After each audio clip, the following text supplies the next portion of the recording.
अपना जो सूत्र चल रहा था, विशेषा विशेष लिंग मात्रा लिंगानी गुण परवाणी, है ना। तो विशेष बताए थे विकार, अंतिम विकार है ना, विशेष।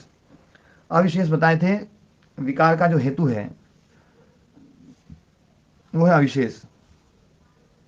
लिंग बताया था, लिंग मात्र जो है ना, पुम प्रधान हो लिंग लिंगम ज्ञापकम, पुम प्रधान का जो लिंग है, मतलब पुम प्रधान को जो लिंगित करता है, गमित करता है, पता लगा बोध कराता है, वो है लिंग।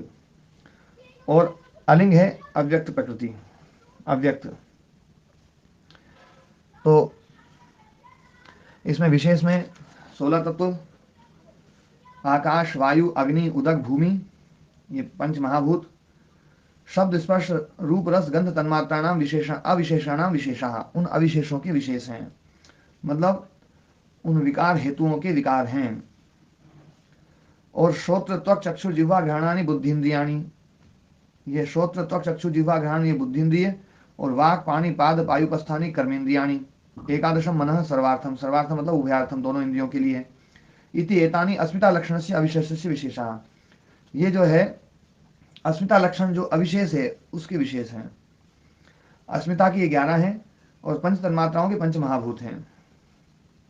गुणानाम ऐसा षोडश का विशेष परिणाम है, ये गुणों का विशेष 16 ना, 16 का जो समूह है ना, जो वर्ग है वो विशेष परिणाम है। और षड अविशेषा, हाँ जी, अस्मिता के ये 11 हैं, ये थोड़ा सा एक बार स्पष्ट कीजिए कैसे। इनका ये जो 11 इंद्रियां हैं, एकादश इंद्रियां हैं, इनका जो ना विकार का हेतु कौन है? महाराज सांख्य में तो ऐसा ऐसा सुना जाता है कि महत का उत्पादन जो है वो अहंकार है, और अहंकार के फिर 2 भाग हो जाते हैं, एक तामसिक अहंकार और एक सात्विक अहंकार। सात्विक अहंकार से इंद्रियां और मन, और तामसिक अहंकार से पंच तन्मात्र, ऐसा बताया जाता है। तो यही तो यहाँ पर बताया गया है। नहीं, इनके 11 को सीधा महत से जोड़ दिया ना जी। नहीं, महत से नहीं, अहंकार से जोड़ा है। अस्मिता से या अहंकार? हाँ, अस्मिता लक्षण है जिसका, अहम लक्षण है जिसका, ठीक है ना, वो अहंकार। तो ये 16 परिणाम इसके हो गए, अस्मिता लक्षण के, अहंकार के, और पंच महाभूत, पंच सूक्ष्म भूतों की 5 महाभूत जो है ना, ये 5 विकार ये हो गए, ये विशेष हो गए, तो 16 विशेष हो गए। अब 6 अविशेष हैं, अविशेष मतलब विकार के हेतु। तो 11 का तो एक अहंकार हो गया, अस्मिता लक्षण, और 5 पंच महाभूतों के पंच तन्मात्राएं, ये विकार हेतु हैं। तो पंच तन्मात्राएं और एक अहंकार, ये मिलाकर के जो 6 हो गए, ये 6 हो गए अविशेष। तथा शब्द तन्मात्रम स्पर्श तन्मात्रम रूप तन्मात्रम रस तन्मात्रम गंध तन्मात्रम चैति एक द्वि त्रि चतुष्पंच लक्षणा शब्दादय पंचाविशेषा। एक लक्षण है, 2 लक्षण है, 3 लक्षण है, 4 लक्षण है, 5 लक्षण है, जिनका शब्द में 1 लक्षण है, स्पर्श में 2 लक्षण है, शब्द स्पर्श दोनों, रूप में शब्द स्पर्श रूप तीनों हैं, रस में शब्द स्पर्श रूप रस चारों हैं, और गंध में 5 हैं, शब्द भी स्पर्श भी रूप भी रस भी और गंध भी, गंध विशेष है। तो ये है ना, ये शब्दादि ये 5 अविशेष हैं। षष्ठश्च अविशेषो अस्मिता मात्रा इति, और छठा जो है ना वो अस्मिता मात्र, अस्मिता मात्र मतलब अहंकार। एते सत्ता मात्रस्य आत्मनो महता षट अविशेष परिणामः, ये 6 जो है ना महत के 6 अविशेष परिणाम हैं। जो सत्ता मात्र है, सत्ता मात्र मतलब लिंग मात्र नहीं, सत्ता मात्र का मतलब है जो भोग अपवर्ग के लिए है, जो प्रयोजनार्थ है, वो है सत्ता। पुरुषार्थ क्रिया क्षमम सत, जो पुरुषार्थ पुरुष के लिए जो करने में समर्थ है वो है सत। पुरुषार्थ क्रिया क्षमम सत, देखो सत के 2 अर्थ होते हैं, कल में मैंने चर्चा शायद करी थी, कल या परसों। एक तो हम आत्म तत्व को सत बोलते हैं, जो तीनों कालों में एक जैसा रहने वाला है, तीनों कालों में जिसमें कोई भी विकार नहीं होता है, वो है सत। एक तो उस अर्थ में हम सत बोलते हैं ना, यस्य कालत्रये अभावः नास्ति तत्सत, ऐसा ही मैंने पहले लिखवाया होगा शायद। यस्य कालत्रये कालत्रये अभाव नास्ति। हाँ, अभावः नास्ति है ना, अभावो नास्ति। यस्य कालत्रये अभावो नास्ति तत्सत्, और यस्य प्रतीति काले एव भावः, और जिसका केवल प्रतीति काल में ही है ना भाव होता है, वो है असत।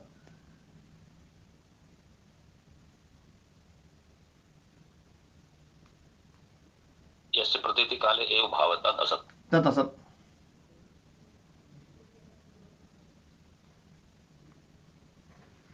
वैसे तो जो है ना असत की कई परिभाषाएं हो सकती हैं।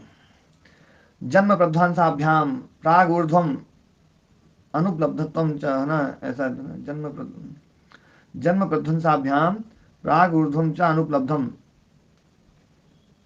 अनुपलब्धम तो नहीं बनेगा, अनुपलब्ध असत्वम।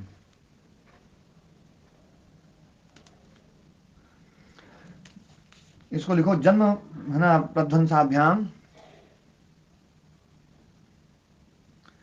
जन्म प्रध्वंसाभ्याम प्राग ऊर्ध्वम च अनुपलब्धेः कार्यस्य असत्वम्।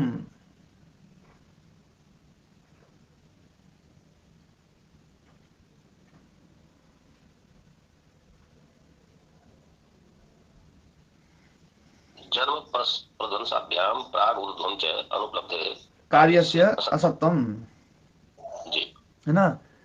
जन्म से पहले और प्रध्वंस मतलब मृत्यु के बाद में, जन्म से पहले और विनाश के बाद में जिस कार्य की उपलब्धि नहीं होती है वो असत है। ठीक है जी महाराज। हाँ, इसका तो जीवन काल में जो उपलब्धि होती है वो सत्य है। मतलब जीवन मतलब प्रतीति काल में जो उपलब्ध है, जन्म से पहले नहीं है और मृत्यु के बाद में नहीं है, तो उसको क्या सत बोले हम? वो तो असत है ना। ठीक है ना, समझ आ रहा है सर, है तब समझ आ रहा है। हाँ, जिसको फिर समझो, आत्म तत्व जो है वो तीनों कालों में है, हाँ जी, है ना, क्योंकि उसका जन्म नहीं है, उसकी मृत्यु नहीं है, हाँ जी, है ना। मतलब जन्म जी। और प्रध्वंस दोनों से अलग है। जी, और जो तत्व पैदा हो रहा है, तो पैदा होने से पहले तो नहीं था, ना जी, और मर गया और मरने के बाद में तो नहीं है, नहीं जी, तो थोड़े समय के लिए रहा सत, बाकी तो असत ज्यादा रहा, तो उसको सत कैसे कहें? वो तो असत है ठीक है समझ, है ना। इसलिए इसको ना हाँ जी, इन संसार को असत कहा गया। जी, पर ये बात तब कही जाती है जब आत्म तत्व को सत बोलते हैं। ये वेदांत की जी, परिभाषा है, ठीक है ना। जी समझ, हाँ हाँ जी जी। समझ, अब सांख्य योग में आते हैं, तो सांख्य योग में सत की परिभाषा अलग प्रकार से है। सत की परिभाषा है पुरुषार्थ क्रिया क्षमम, है ना, सत्वम, पुरुषार्थ क्रिया क्षमम सत तस्य भाव सत्वम। हाँ जी, समझ लिखवाया है आपने। हाँ, पुरुषार्थ क्रिया में जो समर्थ है वो है सत। और पुरुषार्थ क्रिया क्या है? हाँ, भोग और अपवर्ग है पुरुषार्थ। राम कुमार जी, हमारे भी सुन रहा हूँ। हाँ जी, भोग और अपवर्ग है पुरुषार्थ, और उस भोग और अपवर्ग के लिए जो क्रिया है, उस क्रिया को करने में जो समर्थ है वो है सत। इसलिए महत तत्व को सत कहा जाता है। यहाँ पर महत तत्व को सत्य कहा है, और अव्यक्त को सत नहीं कहा है, वो सत रहित है, कि उसमें भोग अपवर्ग नहीं है। तो ठीक हो गया महाराज जी। हाँ जी, तो सत, और सत का भाव है सत्ता। तो सत्ता मात्र से आत्मना महता षड अविशेष परिणाम। हाँ, जो सत्ता मात्र है आत्मना महता मतलब महत तत्व का जो, हाँ, जो आत्मना, आत्मना मतलब यहाँ पर जो ज्ञानात्मक सत्ता है, जिसकी ज्ञान रूप है, जो महत तत्व जो ज्ञान रूप है, जो सत्ता मात्र है ना, या जो आत्मना महता मतलब आत्माभिमानी है, जो ऐसा महत तत्व। ध्यान रखना, आत्म तत्व हमेशा आत्माभिमानी होता है। हाँ, इसके अलावा तो फिर अव्यक्त में चला जाएगा महाराज। और क्या गजब बात बोल दी राम जी। आत्माभिमान नहीं हो तो महत महत नहीं रहेगा, फिर वो महत जो ना अव्यक्त हो जाएगा। आत्माभिमानी, महत तत्व हमेशा आत्माभिमानी होता है, और वो जो आत्माभिमानी है उसमें जो अभिमान में जो आत्मा है वो संघातात्मक पुरुष है। तो वो संघातात्मक पुरुष जो है वो आत्माभिमानी महत, वो जब अपने हाँ ओम जी महाराज जी, वो आम आदमी के ये आत्मा कह के ही पहले समझाना पड़ता है, नहीं कोई समझ में नहीं आता, वो चलने नहीं देता, फिर बाद में जाके उसको बारीक समझाना पड़ता है। हाँ, इसलिए जीवात्मा को अलग कल्पना कर दी। हाँ हाँ और महाराज जी, कल गुरु जी से इस विषय में मैं काफी देर चर्चा की, परंतु गुरु जी ने ये स्वीकार नहीं किया। मैंने कहा गुरु जी, ये जो प्रतिबिंब के रूप में जो भाषित हो रहा है, ये पुरुष और शुद्ध पुरुष को तो अलग अलग करना ही पड़ेगा। तो गुरु जी ने बस काल मटोली कर दिया कि ठीक है, आपको समझ में आ रहा है, स्वामी जी को समझ में आ रहा है, तो ठीक है। मैंने ये भी कहा, मैंने कहा आप स्वामी जी कह रहे थे कि आपसे कभी बात करेंगे, नहीं अच्छी चर्चाओं से कुछ निकल के नहीं आता। जिन्होंने जो मान्यता बना ली, मैंने कहा महाराज जी शास्त्र को आधार बना के मैंने हवाला भी दिया। महाराज जी ये जो साधनवाद के 18, 19, 20 सूत्र पे स्वामी जी बड़ा अच्छा से उसी से संगति लगा रहे हैं, लेकिन गुरु जी को स्वीकार नहीं हुआ। देखो एक बात है दयाराम जी, यदि गुरु जी को स्वीकार नहीं हुआ ना तो उस बात में जरूर दम तो होगा, उसको समझने का प्रयास करेंगे। जी महाराज, इसी दृष्टि से मैंने बात की थी। हाँ, और देखो अपना तो उद्देश्य है केवल समझना, आग्रह रहित होकर के ही समझा जा सकता है, बिना आग्रह के समझा नहीं जा सकता। जी मैंने ये निवेदन किया, मैंने कहा गुरु जी ऐसा तो नहीं है। फिर उन्होंने एक बड़ी अच्छी लाइन कही, फिर उसके बाद में चुप हो गया। अच्छा क्या कही? ये जो स्थिति है ना, टीचिंग जो स्थिति आ जाता है ना, पढ़ाने वाली में, टीचिंग वाली में, अपनी तरफ उंगली करके कहा गुरु जी, मतलब फिर वो बस वो अपना निर्णय कर चुके होते हैं, फिर वो दूसरी बात नहीं सुनना चाहते, नहीं समझना चाहते। ठीक है गुरु जी, आप ठीक समझे। ये बात गुरु जी सही कह रहे हैं, गुरु जी का बहुत अनुभव है, और जो है पर गुरु जी के एक शिष्य हैं बहुत तगड़े, योग दर्शन में बहुत ही महारत हासिल है उनको। कई बार उनसे चर्चा करता रहता हूँ, मैंने उनको समझा दिया, और उन्होंने कहा बोले हाँ ये तो जो ना वो भी व्याख्या दूसरी प्रकार से कर रहे थे, जैसे गुरु जी उनसे कई बार समझते हैं। विज्ञान में पुरुष की बात चल रही थी, तो मैंने बार बार पूछा महाराज जी, विज्ञान में पुरुष जैसा यहाँ बताया जा रहा है, वैसा सांख्य की परिभाषा में तो और योग दर्शन की परिभाषा में तो कुछ अलग ही लग रहा है, तब बात चली जी। महाराज जी अव्यक्त में भेजने से कोई सिद्धांत आनी हो ही नहीं, पता नहीं क्यों नहीं मानते गुरु जी। नहीं, उनके पास में तर्क है, गुरु जी बहुत विद्वान है, बहुत जो है, और हमारे जी विद्वान तो ही आज की तारीख में विद्वान तो ही। तो कौन है गुरु जी जिनको आप बता रहे थे, उनके शिष्य महाराज जी के? हाँ, नाम क्या बताया, पर बाकी जो है ना, तो उन्होंने दूसरी प्रकार से ना बिंब प्रतिबिंब की व्याख्या करी थी, और वो ऐसा ही करते थे। तो उनको जब मैंने मेरे वाला जो है ना प्रतिबिंब की बात मैंने बताई, तो उन्होंने पहले कहा, बोले कि ये तो संगति नहीं लगेगी, है ना। फिर मैंने उनको जो है ना वो तत्व वैशारदी की कुछ लाइनें पढ़ के सुनाई, फिर वो मान गए, बोले हाँ ये तो तत्व वैशारदी तो बिल्कुल जो आप बोल रहे हो वही बोल रही है, और तत्व वैशारदी बोल रही थी, इसका मतलब है तो मामला ऐसा ही। फिर मैंने पूरा प्रोसेस समझाया, तो बोले हाँ बिल्कुल सही है, ये ज़्यादा अच्छा बोले। फिर उन्होंने स्वीकार किया उसको। समझ में आने के बाद तुम्हारा स्वीकार करने के अलावा दूसरा कोई रास्ता बचता ही नहीं। ठीक है महाराज, धन्यवाद। क्या है, अब तक हम जो है ना एक बहुत बड़े लंबे कालखंड से प्रतिबिंब जो है ना वो बुद्धि का प्रतिबिंब आत्मा में डालते हैं। जी बिल्कुल, यही बात मेरी समझ में आई है कि हम उल्टा जान रहे थे, बिल्कुल उल्टा जान रहे थे, उल्टा कर रहे, और मैंने बिल्कुल उल्टा किया है कि ना जो ना शीशे की जगह पर, मैंने शीशे की जगह पर आत्मा की जगह बुद्धि को बिठाया। जी पहले बुद्धि की शीशे की जगह पर आत्मा को बिठाते थे लोग। जी महाराज, बिल्कुल महाराज यही है, इसी से गड़बड़ होता सारा। हाँ ओम जी। गुरु जी मेरा निवेदन है कि देखो, अनुभूति से, समझ से और अध्ययन से जितना मैंने देखा इस शास्त्र को भी और कहीं भी गया हूँ, तो मुझे भी ये समझ में अभी आ नहीं रहा, वैसे मैं मान लेता हूँ, कोई बात नहीं, लेकिन जब तक आत्मा स्वीकार नहीं करेगा ना, अंदर की आवाज ही मैं सुनता हूँ जी, ये आ नहीं रहा इस शास्त्र के अंदर कहीं भी ऐसा मुझे चित्त के अलावा चर्चा दूसरी कोई पदार्थ बन गया हो ऐसा मिला नहीं। अच्छा एक बात हो रहेगा, कोई चौथा पदार्थ बन जाता है इस तरह से। और ये जहाँ भी लिखा हुआ है कोई प्रतिबिंब या बिंब का मामला नहीं आया, ये शब्द ही नहीं आया, उसमें सिर्फ संवेदी है या संयोग है, प्रतिसंवेदी। हाँ प्रतिसंवेदी लगाओ। हाँ तो प्रतिसंवेदी जो है ना, संवेदी प्रतिसंवेदी द्वंद्वी प्रतिद्वंद्वी वो तो बात वही आती है। तो प्रतिसंवेदी है वो उसका प्रतिसंवेदी हो गया, और संवेदी होता है स्वयं संवेदी होता है, और वो प्रतिसंवेदी है। तो देखो प्रतिसंवेदी का मतलब क्या होता है इसको थोड़ा सा समझ लो। एक होती है संवेदना। संवेदना मतलब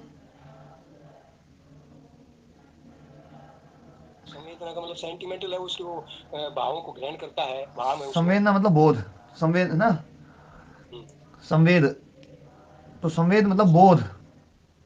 संवेद कहो संवेदना कहो, दोनों इस शब्दों का अर्थ एक ही है, दोनों भाव प्रत्यय हैं। तो वो है बोध। बोध जिसको होता है वो होता है संवेदी।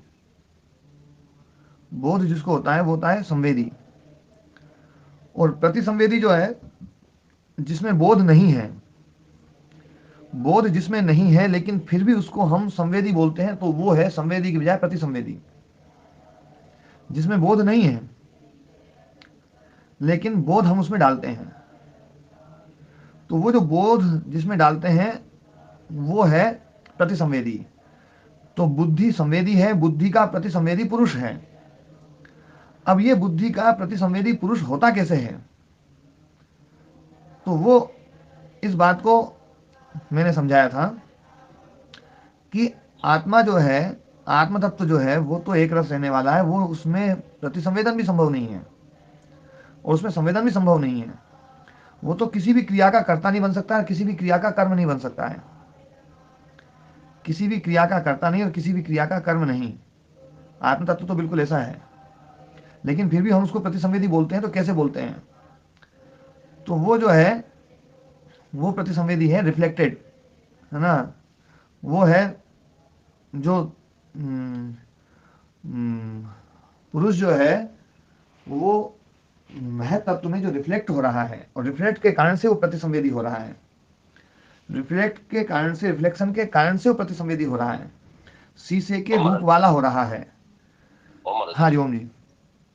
वास्तव में ऐसा लगता है महाराज जी कि चित्त में वो क्षमता है कि वो रिफ्लेक्शन होने के बाद वो अपने आप को आत्मा ही मान रहा है, अपने आप को आत्मा मानता है। और वो जो रिफ्लेक्शन है ना वो बिल्कुल आत्मा जैसा होता है वो, पर वो आत्मा नहीं होता है, ये बिल्कुल ध्यान रखने वाली बात है। जी जी पर वो आत्मा जैसा है, उसी को हम आत्माभिमानी आत्म तत्व बोलते हैं, या जो ना अहंकार युक्त आत्म तत्व बोलते हैं, या महत तत्व युक्त आत्म तत्व बोलते हैं, है ना। वो आत्म तत्व बिल्कुल जो ना उस शुद्ध आत्म तत्व से बिल्कुल पृथक है, क्योंकि प्रतिबिंब है। ये उस सामने रखे हुए घड़े से बिल्कुल अलग घड़ा है जो उस शीशे में दिखाई दे रहा है ना। जी, वो प्रतिबिंब को आत्मा जैसा मानने की क्षमता जो है वो अविद्या के कारण से आ रही है। अविद्या के कारण से आ रही है। जी जी।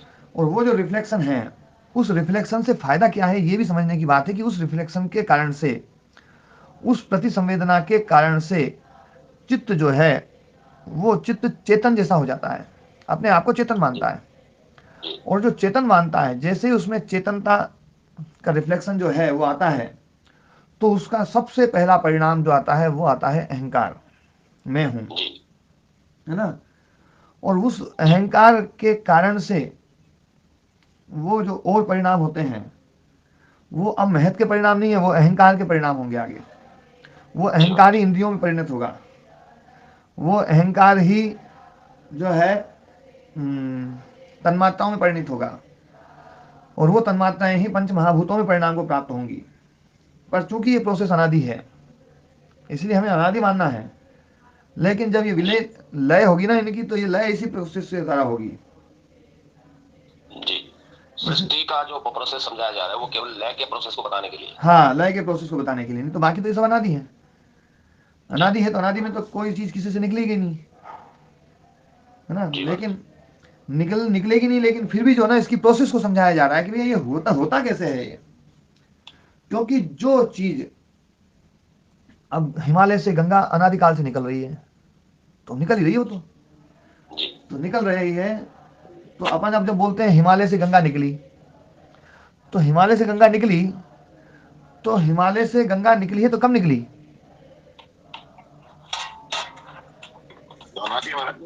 मान लो हिमालय अनादि है, तो हिमालय से गंगा निकली, ये बाकी बिल्कुल गलत है। पर फिर भी अपने को समझाने के लिए बोलना पड़ेगा, क्योंकि सतत चल रही है, हम देख रहे हैं सतत हिमालय से गंगा सतत चल ही रही है, वो सतत चल रही है।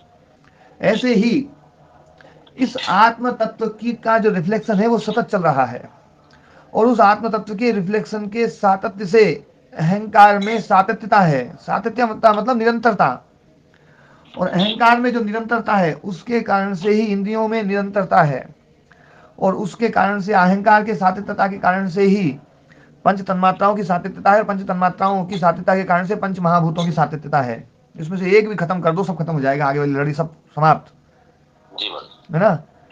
तो ये प्रोसेस समझाने के लिए बस, बाकी है वो अनादि।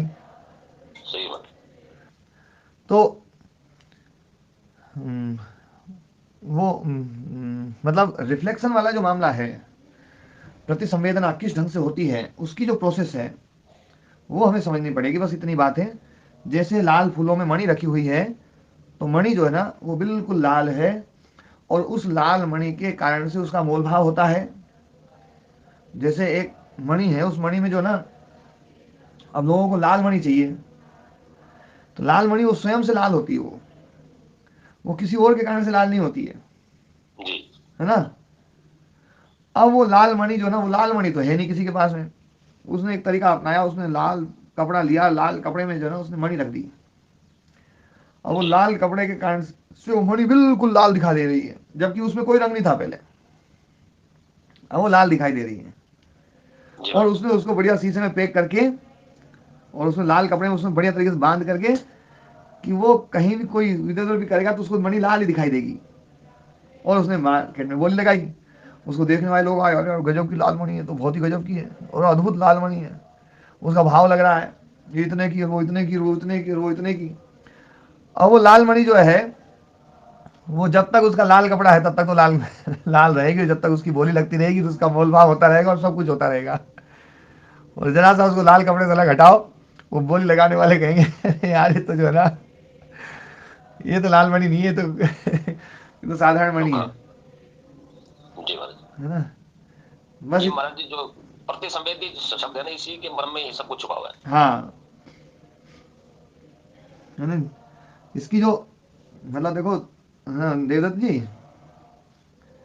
अपन तो बहुत ही कम ज्ञानी हैं, इतने ज्ञानी नहीं हैं, लेकिन जो लोग बहुत, जिन्होंने अपना जीवन जो है ना इन्हीं चीजों में लगा दिया, ऐसे ऐसे विद्वान महापुरुषों ने उसके ऊपर व्याख्या लिखी हैं, है ना। वो लोग जब इस बात को कहते हैं, इसमें जो, एक मिनट में उसको निकाल लेता हूं,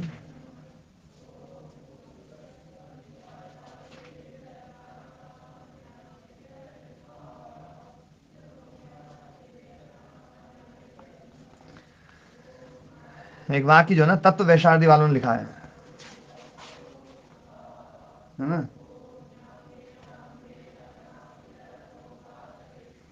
बहुत बड़े विद्वान हुए हैं ना, वाचस्पति मिश्र, काफी प्राचीन हुए हैं है ना जो ना। और ये मतलब इतने धुरंधर विद्वान थे, बहुत ही जो है ना बड़े बड़े धुरंधर विद्वान जो है ना। तो योग दर्शन की प्राचीन परंपराओं का है ना गहरा अध्ययन था इनका। तो उन्होंने जो ना इसमें लिखा है, बुद्धि दर्पणे पुरुष प्रतिबिंब संक्रांति रेव बुद्धि प्रति संवेदित्वम पुंसः, है ना। बुद्धि को दर्पण बनाया बुद्धि दर्पणे पुरुष प्रतिबिंब संक्रांति है। वाक्य जरा फिर से बोलिएगा एक बार। बुद्धि दर्पणे पुरुष प्रतिबिंब संक्रांति एवं बुद्धि प्रति संवेदित्वम। बुद्धि का जो प्रतिसंवेदित्व है पुरुष का, पुंसा, वो क्या है, बोले बुद्धि के दर्पण में पुरुष प्रतिबिंब संक्रांति, पुरुष का जो प्रतिबिंब संक्रांत हो गया, उसमें घुस गया है, शीशे में घड़े का प्रतिबिंब घुस गया है अंदर। बुद्धि दर्पणे पुरुष प्रतिबिंब संक्रांति रेव बुद्धि प्रतिसंवेदित्वम पुंसः, है ना। पुरुष का जो बुद्धि प्रतिसंवेदित्व है वो क्या है, बोले बुद्धि के दर्पण में पुरुष का प्रतिबिंब संक्रांति हो जाना। ठीक है देवदत्त जी?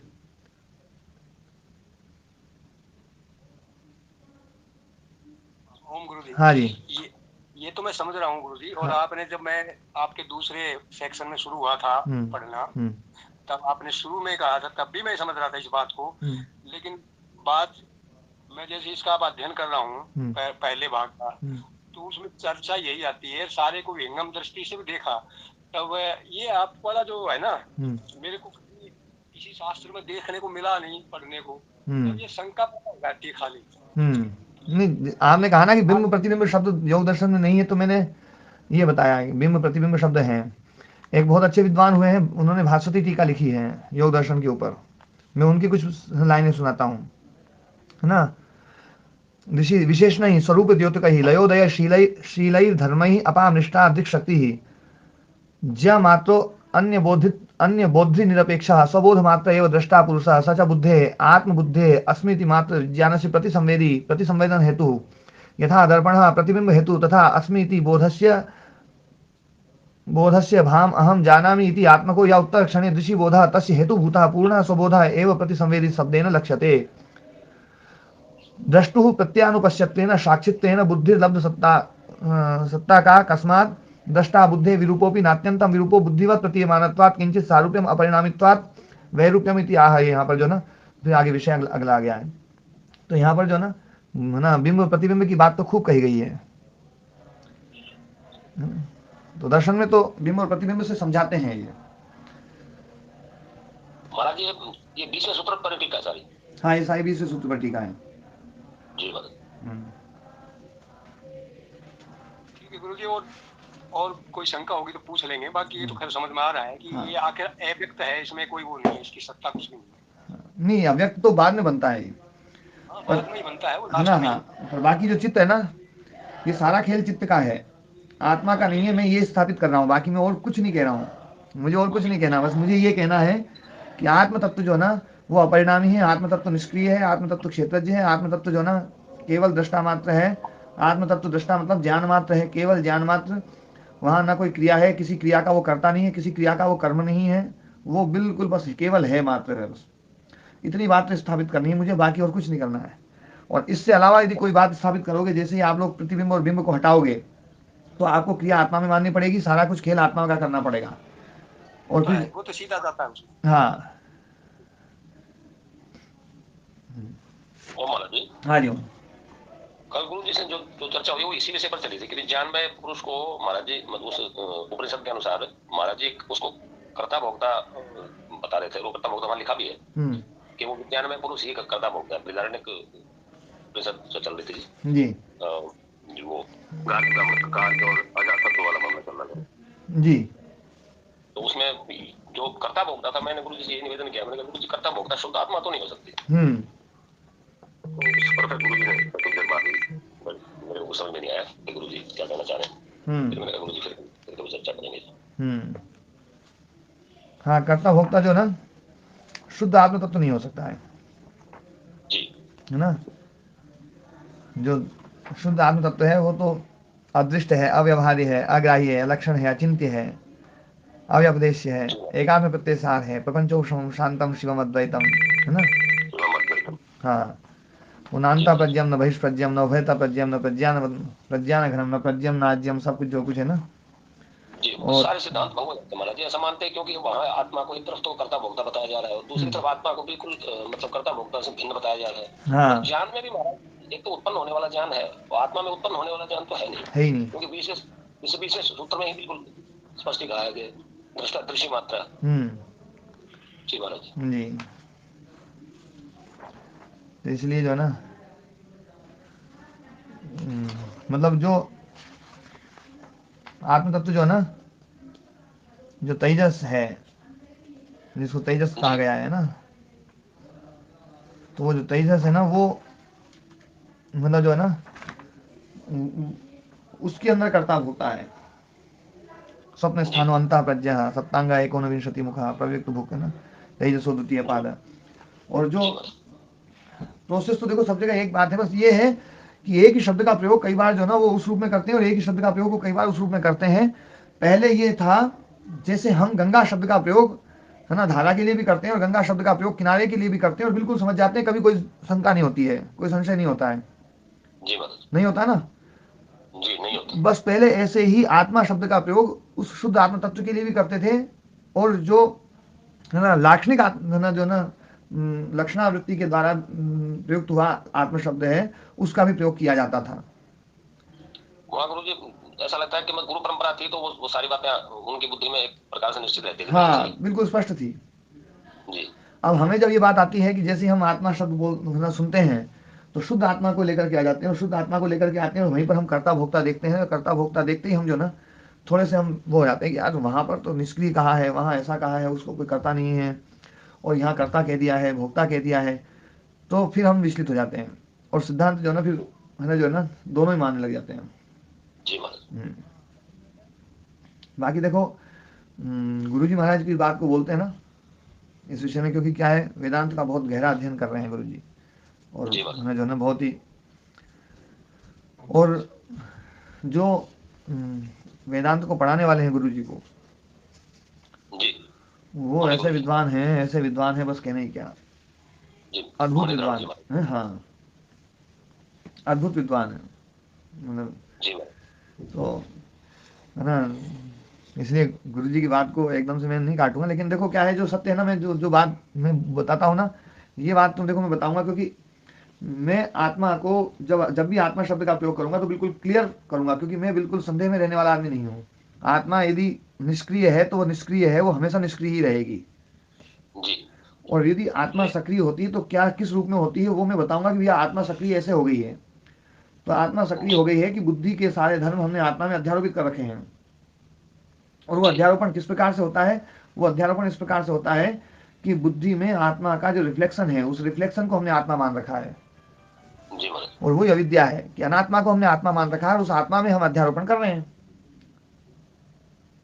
है ना? वही तो वृत्ति सारूप्यता है। वृत्ति सारूप्यता अविद्या की अवस्था में बनेगी। जी गुरु जी ने कल फिर उसमें ये भी एक बात रखी कि अगर ऐसा मान लेंगे तो फिर जो तत्वमसी की जो व्याख्या है फिर वो नहीं हो सकती। मैंने कहा गुरु जी इतनी बुद्धि तो मेरी काम नहीं कर रही। देखो तत्वमसी जो ना वो विज्ञान में उसको कर्ता भोक्ता माने बिना तत्वमसी की व्याख्या नहीं हो सकती। देखो क्या है, एक बात और समझने की है, जब तक हमें शुद्ध आत्म तत्व नहीं दिखाई देता है जी महाराज जी, तब तक जो रिफ्लेक्टेड आत्म तत्व है उस आत्म तत्व की चर्चा तो खूब होती है, क्योंकि वो जो शुद्ध रूप है ना उस शुद्ध रूप तो अप्रमेय है, अव्यपदेश्य है।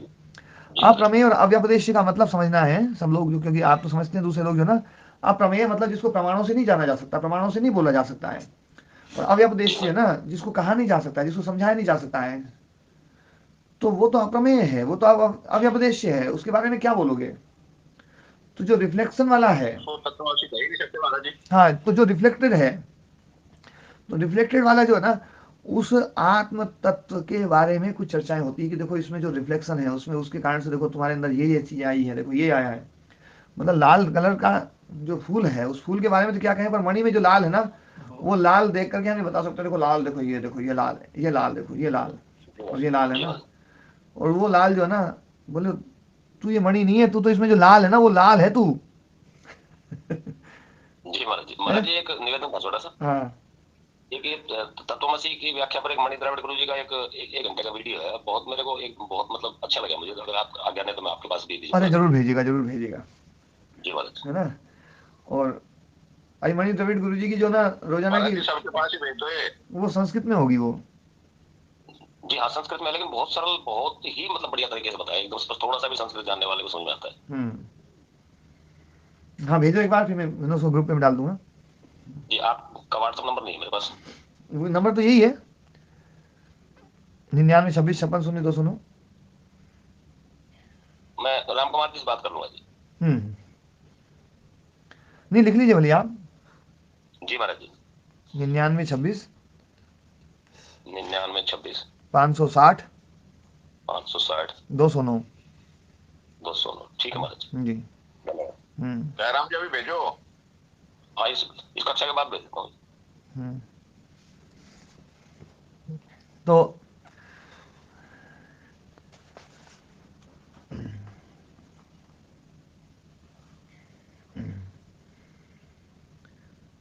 हाँ, अभी अपनी चर्चा चल रही थी सत्ता मात्र जो है ना, आत्मनः महतः, आत्माभिमानी जो महत तत्व है, हाँ, आत्माभिमानी महत तत्व का मतलब है अहम एवं, मैं ऐसा हूँ, मैं ऐसा हूँ, मैं ऐसा हूँ। ये है आत्माभिमानी जो है ना महत तत्व, जिसके भीतर आत्मा का अहंकार है ना, मैं तो आत्मा हूँ, अविद्या के कारण से सब कुछ है।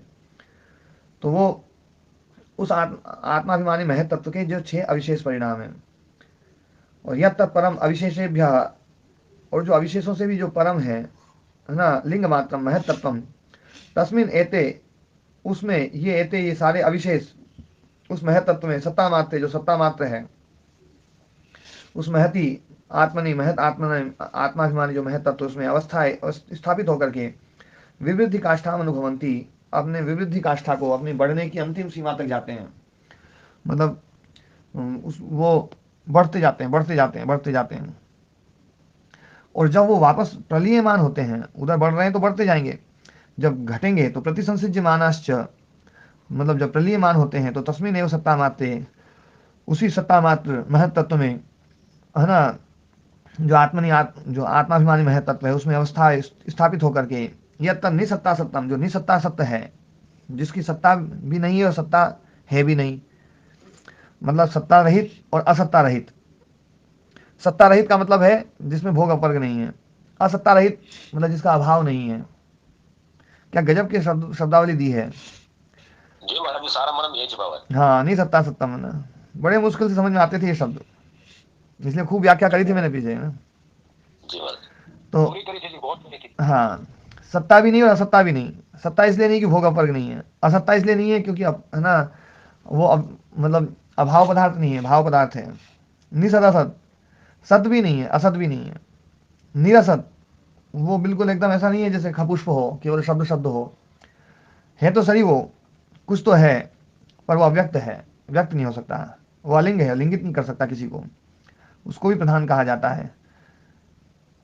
प्रधानम तत्प्रतीयंती, ऐसा तेषाम लिंग मात्र परिणाम। तो ये उनका लिंग मात्र परिणाम जो है, वो तेषाम मतलब अविशेषाणाम, अविशेषों का लिंग मात्र परिणाम, और निसत्ता सत्तम च अलिंग परिणाम। अलिंग परिणाम है निसत्ता सत्य, और लिंग मात्र परिणाम है महतत्व।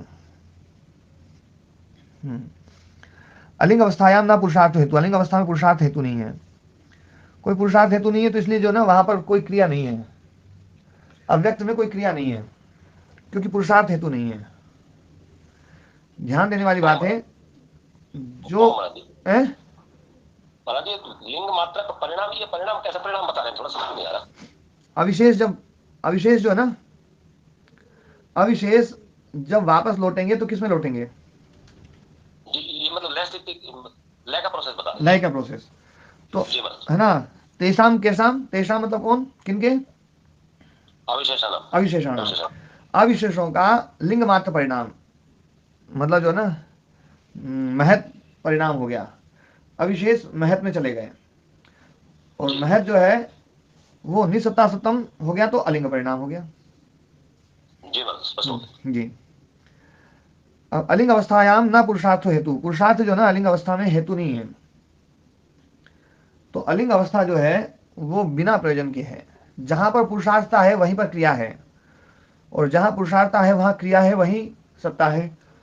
पुरुषार्थ क्रिया क्षमम सत, पुरुषार्थ क्रिया में जो समर्थ है वो सत है, इसलिए यहाँ असत्ता है, ये तो निसत्ता है। तो पुरुषार्थ वहां पर हेतु नहीं है, इसलिए पुरुषार्थ क्रिया नहीं है, कोई क्रिया भी नहीं है वहां पर। और जब क्रिया नहीं है तो वहां प्रकाश भी नहीं है, और जब प्रकाश नहीं है, क्रिया नहीं है, तो स्थिति भी है ना इस ढंग से नहीं मान सकते वंग भी स्थिति इस प्रकार की हो, इसलिए उसको अव्यक्त बोला गया। वो अव्यक्त बड़ा गजब का ही शब्द है ये। न अलिंग अवस्थायाम आदौ पुरुषार्थता कारणम भवति इति, अलिंग अवस्था के आदि में पुरुषार्थता कारण नहीं है, इति न तस्याः पुरुषार्थता कारणम भवति, इसलिए पुरुषार्थता उसका कारण नहीं होता है। ना सौ पुरुषार्थ कृता इति नित्याख्यायते, इसलिए पुरुषार्थ कृत नहीं होने के कारण से नित्य है, नित्य है, क्यों? परिणाम ही नहीं वहां पर, परिणाम नहीं तो नित्य है। जी, इस वाक्य से गुरु जी ये सीधा संदेश मिल जाता है कि ये अव्यक्त जो कभी व्यक्त नहीं होता। हाँ, अव्यक्त व्यक्त होगा तो फिर तो ना पुरुषार्थता आ जाएगी उसमें। अव्यक्त व्यक्त होते ही पुरुषार्थता आ जाएगी, और पुरुषार्थता यदि आ गई तो परिणाम आएगा, परिणाम आएगा तो नित्य नहीं रहेगा। ये सारी बातें इस लाइन को काट देंगे फिर, जो यहाँ पर व्यास मुनि ने कही है। वो लोग जो ऐसी व्याख्या करते हैं कि ये तो परिणाम ही नित्य है, वो बुद्धि में जो बैठी हुई है ना वो नहीं निकलती लोगों की। लोगों की हमारी भी बहुत मुश्किल से आपने निकाली है। नित्य भी मान रहे हैं और परिणामी भी मान रहे हैं, ये व्याख्या कहां से शुरू हुई भगवान जाने। भी तो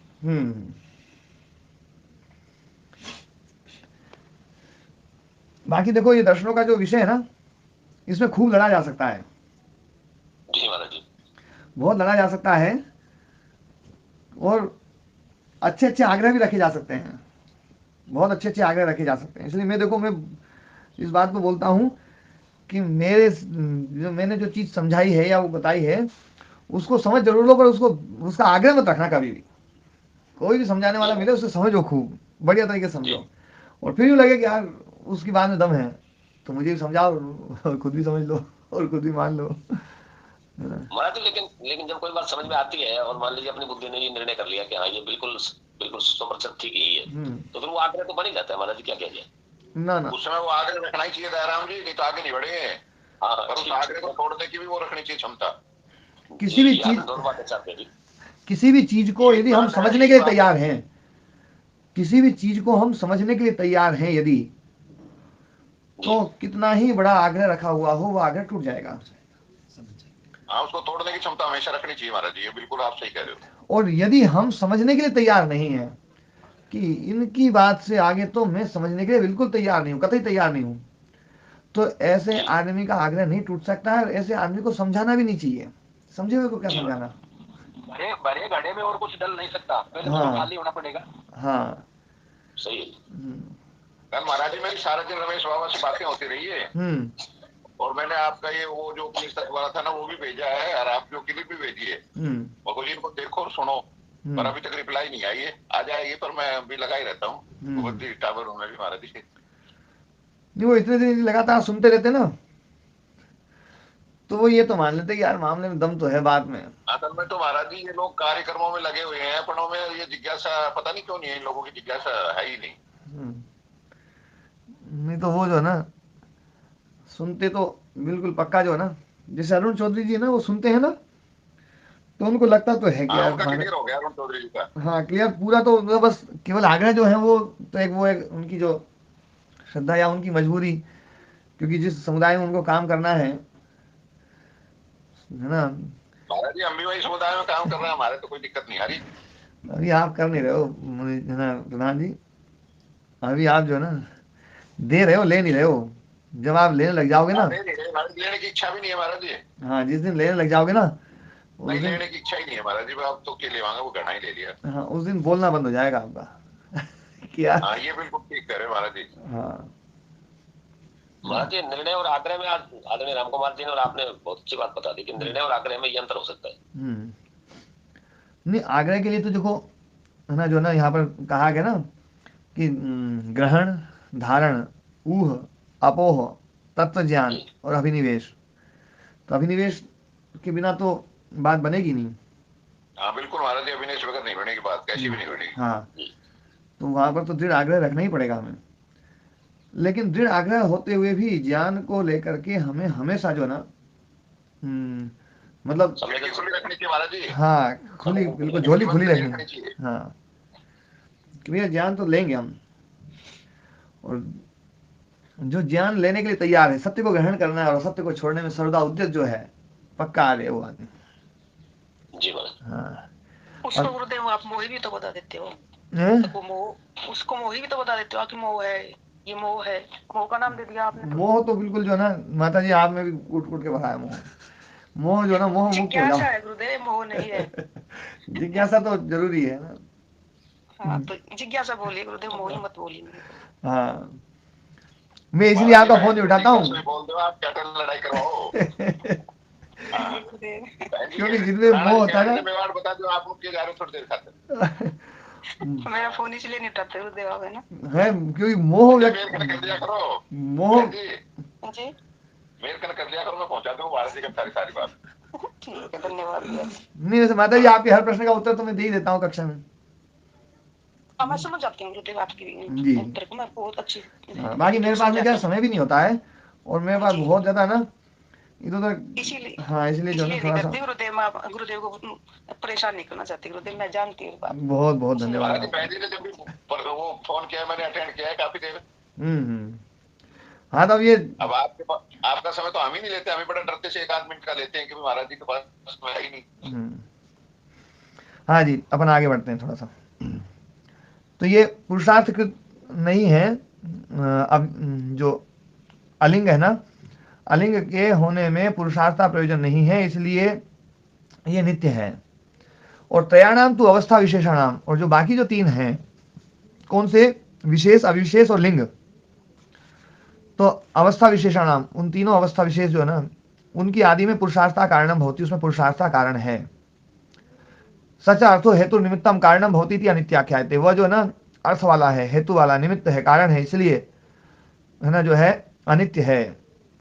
जिसका कारण रहेगा, कारण पूरा हुआ, प्रयोजन पूरा हुआ, वो समाप्त, इसलिए अनित्य है। गुणास्तु सर्वधर्मानुपातिना न प्रत्यस्तमयन्ते न उपजायन्ते। गुण सर्वधर्मानुपातिना, सर्वधर्म का अनुपतन करने वाले हैं, इसलिए न प्रत्यस्तमयन्ते न उपजायन्ते, वो न तो समाप्त होते हैं न उत्पन्न होते हैं। व्यक्ति भी एव अतीतानागत व्यय आगमवति भी गुणान्वयिनी भी उपजननापाय धर्म का एव प्रत्यय भाषन्ते। जो व्यक्ति है मतलब विशेष अविशेष लिंग आदि जो है ये अलग अलग व्यक्ति जो है ना, इसमें अतीत अनागत व्यय आगमवती भी, जो अतीत अनागत व्यय और आगम वाले हैं, मतलब अतीत मतलब कोई धर्म ऐसा था जो पहले था अब नहीं है, या ऐसा धर्म है जो अभी नहीं है और आने वाला है, अनागत धर्म। व्यय जिसमें कमी हो गई है, आगम जिसमें बढ़ोतरी हो गई है, इन गुणों से युक्त उपजनन अपाय धर्म का, उत्पन्न होने वाले और नष्ट होने वाले धर्म से युक्त इव प्रत्यय भाषन्ते, ऐसा लगता है ये गुण, जबकि वो गुण व्यक्ति के हैं। यथा देवदत्तो दरिद्राती, जैसे देवदत्त दरिद्र होता है। अकस्मात ये तो अश्विम नियंते गावः, जैसे उसकी गाय मर गई है ना, तो गाय मर गई तो ऐसा लगता है जैसे है ना देवदत्त दरिद्र हो गया है। अब देवदत्त तो नहीं मरा है, गाय मरी है, तो गवाम एवं मरना तस्य दरिद्रता, गाय के मरने से ही उसको दरिद्र बोला जा रहा है। न स्वरूप हाना, स्वरूप हानि से दरिद्र नहीं हुआ है। इति समय समाधि, ऐसे ही ये जो विचार है ये भी वैसे ही है। मतलब जो है जैसे गोत्र जो है मर गई तो देवदत्त दरिद्र हो गया, गाय बढ़ती है तो जैसे अब इसको अपन इसमें उदाहरण में घटाएं, गोत्र और गाय के साथ घटाते हैं कि गाय बढ़ती है तो गोत्र बढ़ गया, गाय का जो धर्म गोत्र, गाय के भीतर एक गोत्र है। गाय मोटी हो गई तो गोत्र मोटा हो गया, गाय पतली हो गई तो गोत्र पतला हो गया, गाय लंबी हो गई तो गोत्र लंबा हो गया, गाय पतली छोटी रह गई तो गाय गोत्र छोटा हो गया। पर वास्तव में गोत्र ना तो बढ़ रहा है ना घट रहा है ना कुछ नहीं, व्यक्ति घट रहा है बढ़ रहा है, व्यक्ति के कारण से वो घटे बढ़े दिखाई देते हैं। तो ये बात यहाँ पर ये बताना चाह रहे हैं कि तीनों गुण जो है ना ये घटते बढ़ते नहीं है, वास्तव में ये जो पदार्थ है वो ही घटता बढ़ता है, उसमें ही है ना अतीत अनागत व्यय आगम धर्म होते हैं और उसके कारण से गुणों में उनका प्रत्याभास होता है। लिंग मात्रम अलिंगस्य प्रत्यासन्नम, यहाँ पर ये बात बताई कि लिंग मात्र जो है अलिंग का प्रत्यासन्न है, बिल्कुल समीप है। तत्र तत्संश्लिष्टम विविच्यते, उससे चिपका हुआ, उससे बिल्कुल पृथक भी दिखाई देता है, उससे लगा हुआ है बिल्कुल पृथक भी दिखाई देता है, मतलब पृथक भी है और गिरते ही उसी में गिरेगा, इसलिए संश्लिष्ट भी है। क्रमानतिवृत्ते है, क्रम का उल्लंघन न करने के कारण से, क्योंकि क्रम यही चल रहा है। अलिंग लिंग के बाद में सीधा अलिंग आएगा, उसमें बीच में कोई क्रम का विघात नहीं है। तथा षट अविशेषाः लिंग मात्रे संश्लिष्टाः विविच्यन्ते, जो 6 अविशेष है वो लिंग मात्र में संश्लिष्ट और विविच्यन्ते पृथक भी हैं परिणाम क्रम नियमात। तथा तेषु अविशेषेषु भूतेन्द्रियाणि संश्लिष्टानि विविच्यन्ते, उसमें चिपकी हुई पृथक पृथक दिखाई दे रही हैं। तथा चोक्तम पुरस्तात् न विशेषेभ्यः परम तत्वांतरम अस्ति, विशेष से परे कोई तत्वांतर नहीं है। इति विशेषाणाम नास्ति तत्वांतर परिणाम, विशेषों का कोई तत्वांतर परिणाम नहीं है, विशेषों का कोई तत्वांतर परिणाम नहीं है, केवल धर्म लक्षण अवस्था परिणाम ही व्याख्यान किए गए हैं कि धर्म लक्षण अवस्था परिणाम ही होता है, इन विशेषों से कोई नया तत्व नहीं बनेगा, इसलिए तत्व इतने ही माने गए हैं, 23 तत्व। यहाँ पर 23 तत्व माने गए हैं। कहीं कहीं पर बुद्धि को अलग बना लेते हैं तो 24वां बना लेते हैं, और जहाँ 23 हैं उनके लिए आत्मा 24वां, और जहाँ 24 है उनके लिए आत्मा 25वां। बस ये प्रोसेस है, ठीक है। फिर दृष्टा के बारे में बताने की, दृष्टा कौन है, क्योंकि दृश्य के बारे में बता दिया, अब दृष्टा के बारे में बताएंगे। तो ये कल कर लें।